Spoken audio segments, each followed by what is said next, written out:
everyone, Adam the OT from Autism back again. Now, speaking as a parent, I know parents have our hands full. Not only do we need to provide food and shelter and affection for these little scallywags of kids of ours, but we also have OTs telling us we need to give them lots of opportunities to practice fine motor skills, practice dressing skills, practice writing skills. Oh, that's another responsibility. So let's make that one easy at least. Here is a way I'm going to show you to give 10 fine motor skills activities that's going to prove dressing and writing and fine motor skills for under 20 bucks, with no putty in the clothes, no paint on the walls, and no mess to clean up. Okay, how to do that? What miracle is this? Is it a high-tech new app for your phone? Nope, it's not an augmented reality headset.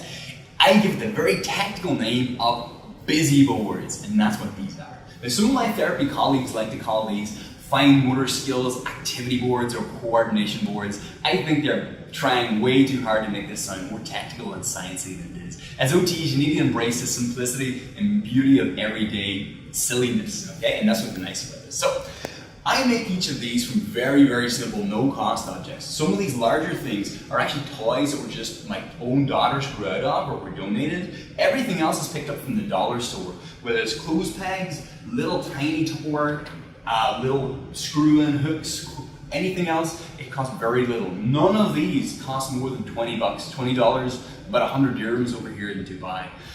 I have locks and latches, I have dressing and writing skills, but today I'm going to focus just on one example. It's just a pure fine motor skills general busy board. Okay, so let's run through this real quick. Now before I go through it, I'm going to attach a link to my Dropbox where I have a Word document that shows you how to use each one of these. If you want to make one yourself, just look at that, it'll give you all the instructions and it'll tell you what to do with each one and why you're doing it.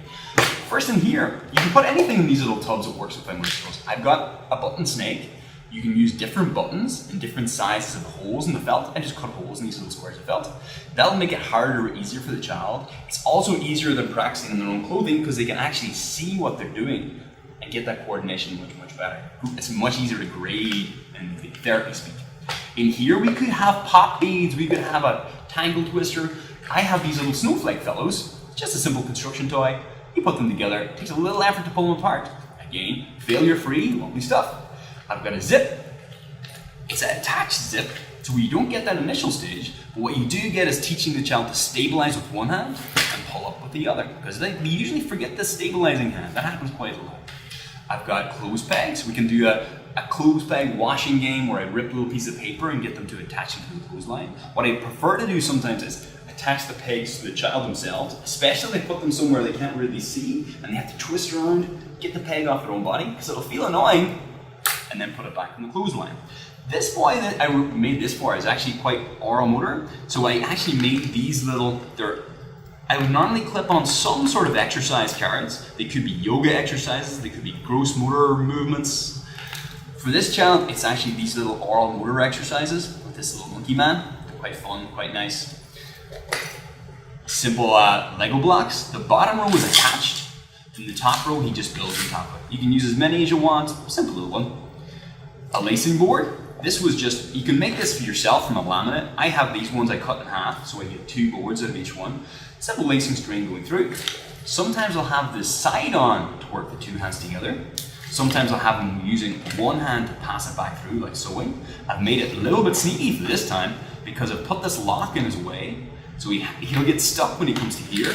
You'll have to find the key for the lock, unlock it, and then move on after that. So he won't be able to move. He'll have to solve that problem before he's able to finish that task.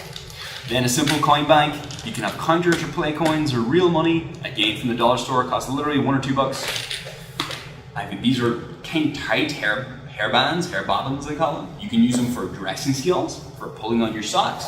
You can use them just for power play, pulling over the coin bank, put them over your wrists and pull them off.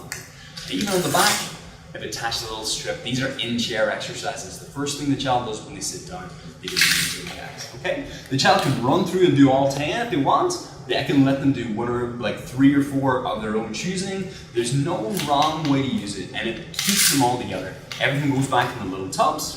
The lids go back on top. You can even go in the car with you. It's perfect. It's simple, and that's what's lovely about it. In the words of Leonardo da Vinci, simplicity is the ultimate form of sophistication. No wonder that man is my favorite Ninja Turtle. Thank you so much, guys. That's OT for this week again. Next week I'm going to do a bit more in depth on things like the pre-writing and dressing boards. I'll show you how to make those as well. If you have any questions or comments, just let me know and I'll do my best to answer. OT, out.